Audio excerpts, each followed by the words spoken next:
வணக்கம் நேர்களே. நேத்து டீனேஜ் பத்தி பேசணும். இன்னைக்கு அது தொடர்ந்து நான் உங்களுக்கு ஒரு சில வித்தியாசமான விஷயங்கள் ஷேர் பண்ண போறேன். நேத்து அவங்களோட உடல் ரீதியான மாற்றங்கள் பத்தி பேசணும், இந்த ஹார்மோனல் மாற்றங்கள் பத்தி பேசணும். இன்னைக்கு சைக்கலாஜிக்கலா உளவியல் ரீதியா என்னென்ன மாற்றங்கள் இருக்கும் அப்படின்றத நம்ம புரிஞ்சுக்கலாம். நான் ஏற்கனவே நேத்து சொன்னேன், நீங்க ஐடியலா இருப்பீங்க, அப்புறம் பியர் குரூப் ஃப்ரெண்ட்ஸ் மேல இன்ட்ரெஸ்ட் அதிகமாகும்னு. ஆனா இதுல 3 முக்கியமான விஷயம். இமேஜினரி ஆடியன்ஸ் அப்படின்னு ஒண்ணு இருக்கு. நம்ம எல்லாருக்குமே இப்ப பாத்தீங்கன்னா ஸ்டேஜ் மேல ஏறி பேசணும் அப்படின்னா நம்ம எல்லாம் கொஞ்சம் பயப்படுவோம். ஏன் அப்படின்னா ஆடியன்ஸ் நம்மளை பார்த்து கேவலமா சிரிப்பாங்க, நம்ம ஏதாவது மறந்துட்டா என்ன ஆகுறது அப்படிங்கிற லெவலுக்கு நம்ம பயப்படுவோம். இது ஆடியன்ஸ் எஃபெக்ட் அப்படின்னு சொல்லுவோம். டீனேஜ்குள்ள வந்த உடனேவே ஒரு குழந்தையோட மூளையில அப்டிராக்ட் இன்டெலிஜென்ஸ் அப்படிங்கிறது வளரும். அதாவது ஒரு 12 வயசுக்குள்ள அவங்க பாத்தீங்கன்னா ஒரு விஷயத்தை கத்துக்கிட்டா அதுக்கு இதுதான் மீனிங் அப்படிங்கிற லெவல்ல அவங்க புரிஞ்சுப்பாங்க. இப்ப இந்த புக்கு பார்த்தாங்கன்னா இந்த புக் அவ்வளவுதான் அவங்களுக்கு தெரியும்.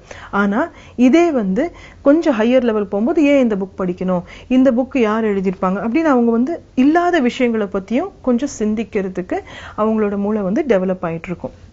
ஸோ இந்த சமயத்துல அவங்களுக்கு இந்த இமேஜினரி ஆடியன்ஸ் அப்படின்றது உருவாகும். உதாரணம், ஒரு டீனேஜர் நீங்க எங்க பாத்தீங்கன்னாலும் தண்ணி தேங்கி இருந்தா கூட தன்னோட தலையை சீவிட்டு இருப்பாங்க. தான் அழகா இருக்குமா அப்படின்றது செக் பண்ணிப்பாங்க. எங்கேயா 3 வண்டி பார்க்கிங்ல இருந்ததுன்னா அந்த வண்டியை பார்த்து அந்த கண்ணாடியில தன்னோட ஹேர் அரேஞ்ச் பண்ணிப்பாங்க, ஷர்ட்டை தட்டி பார்த்துப்பாங்க. ஏன் அப்படின்னா எல்லாருமே என்னையே பாக்குறாங்க அப்படிங்கிற ஒரு ஃபீலிங் அவங்களுக்கு அதிகமா உண்டு. இமேஜினரி ஆடியன்ஸ்னா ஒரு 5ல இருந்து 50 பேர் என்னை எப்பவுமே பார்த்துட்டு இருக்காங்க அப்படிங்கிற ஒரு ஃபீலிங்.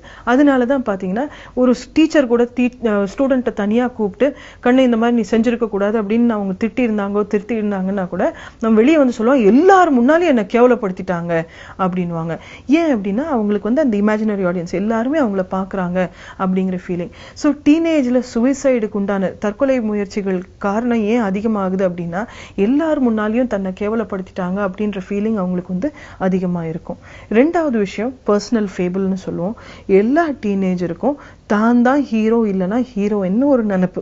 சோ ஒரு விஷயம் நடந்திருந்தா கூட தான் அதுல ஹீரோவாவோ ஹீரோயினாவோ இருந்தா எப்படி இருக்கும்னு சொல்லி கற்பனையில தான் அவங்க உங்ககிட்ட அதை சொல்லுவாங்க. விஷயம் வேற ஏதோ நடந்திருக்கும், நம்ம கிட்ட சொல்லும் போது வித்தியாசமா சொல்லுவாங்க.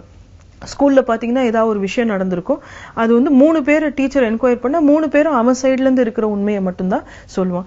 இது இந்த ஏஜுக்கு ரொம்ப முக்கியமான ஒரு கட்டம். இது அவங்க பொய் சொல்றாங்கன்னு எடுத்துக்காதீங்க, அவங்களோட ஐடென்டிட்டி டெவலப் ஆகுது அப்படிங்கறத புரிஞ்சுக்குங்க. 3வது விஷயம், இந்த ஏஜ்ல ஈர்ப்பு நட்பு இது ரெண்டும் கண்டிப்பா நடக்கும். நட்புங்கிறது ரொம்ப மிகவும் அவசியமானது. கேர்ள்ஸுக்கு இன்ஃபேக்ட் ஃப்ரெண்ட்ஷிப் இல்லை அப்படின்னா டிப்ரெஷன் வரத்துக்கு காரணங்கள் அதிகம். பாய்ஸை பொறுத்த வரைக்கும் ஸ்போர்ட்ஸ்லயோ இல்ல வெளியே ஓடி விளையாடும் போதோ ஒரு ஃப்ரெண்ட்ஷிப் கான்டாக்ட் இருக்கணும். இல்லைன்னா அவங்களுக்கு நிறைய பிரச்சனைகள் வரலாம், மன அழுத்தம் அதிகமா இருக்கலாம். இந்த ஃப்ரெண்ட்ஷிப் அப்படிங்கிறது குரூப்பா சேருவாங்க.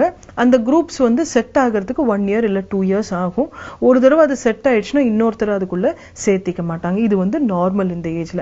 பட் ஈர்ப்புங்கிறது நம்ம எல்லாருமே தப்பா புரிஞ்சுக்கிறோம். இது வெறும் ஹார்மோனல் ரியாக்ஷன். பிரெயின்ல கேர்ள்ஸுக்கு ஈஸ்ட்ரோஜன் அதிகமா இருக்கும் போதும் பாய்ஸ்க்கு டெஸ்டோஸ்டிரான் இருக்கும் போதும் அவங்களுக்கு ஆப்போசிட் ஜெண்டர் மேலேயோ தன்னோட ஓன் ஜெண்டர் மேலேயோ அட்ராக்ஷன் வரலாம். இந்த அட்ராக்ஷன் அப்படிங்கிறது அந்த ஹார்மோன் அதிகமா இருக்கிற வரைக்கும் அதிகமா இருக்கும். அந்த ஹார்மோன் கொஞ்சம் பேலன்ஸ் ஆனோடனே அதே பர்சன் குரங்கு மாதிரி கூட தெரியலாம்.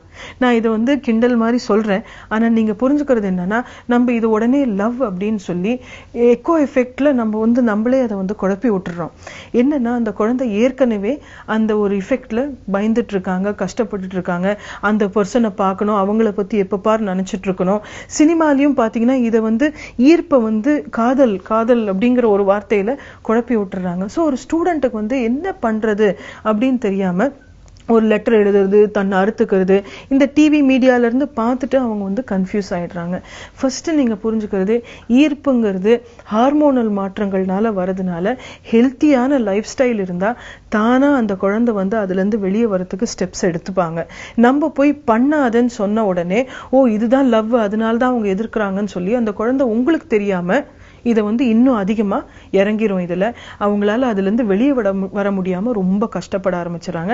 இதுவுமே வந்து டீனேஜ் சூசைடுக்கு ரொம்ப முக்கியமான ஒரு காரணம் ஆயிடுச்சு. மூணாவது விஷயம், சினிமாலாம் பாத்தீங்கன்னா இந்த ஹீரோக்கோ ஹீரோயினுக்கோ ஒரு ஃப்ரெண்டு, அந்த ஃப்ரெண்டு போய் இந்த ஈர்ப்பை வந்து அதிகப்படுத்துறது ஒரு பெரிய ஹேபிட் ஆயிடுச்சு. போய் லெட்டரை கொடுக்கறது, மெசேஜை கொடுக்கறது, இதெல்லாம் வந்து ஃப்ரெண்டோட போன்ல இருந்து பண்றது இதெல்லாம் இருக்கு. ஸோ தயவு செஞ்சு நீங்க புரிஞ்சுக்க வேண்டியது, முதல்ல இருந்து உங்க சைல்டோட 2-way கம்யூனிகேஷன் வச்சுக்கோங்க. குழந்தை வந்து வீட்டுல ஏதாவது வந்து உங்ககிட்ட பேசும்போது நீங்க அந்த விஷயத்த காது கொடுத்து கேளுங்க.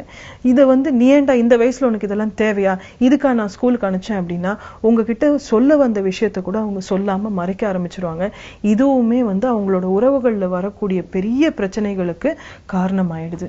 ஸோ இதனால வந்து ஆஸ் பேரண்ட்ஸ் நம்ம வந்து இந்த ஏஜ்ல இருக்கக்கூடிய இந்த 2 முக்கியமான உறவுகளை வந்து சரியானபடி புரிஞ்சுக்கணும். நம்ம தொடர்ந்து இதே டாபிக் நம்ம வந்து நாளைக்கும் பேசலாம், மீண்டும் சந்திக்கலாம். நன்றி, வணக்கம்.